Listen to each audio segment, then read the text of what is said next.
واحد عنده سكر بالشارع، سكر يا معود، صعد عنده سكر، عنده سكتة قلبية، طاح بالشارع، يا هو يشيله غير الناس يشيله؟ اي نعم. شالت الناس ودته للمستشفى، تشلبوا بهم.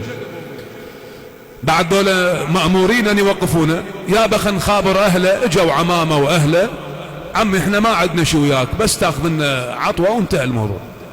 قطعت سبيل المعروف.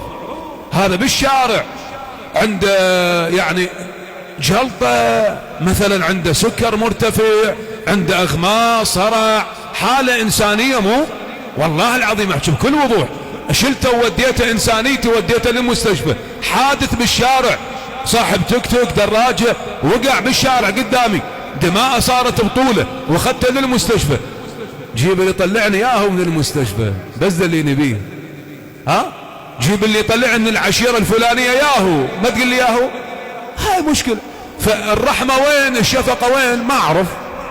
هي المشكلة أسمعت لو ناديت حيا ولكن لا حياة لمن تنادي.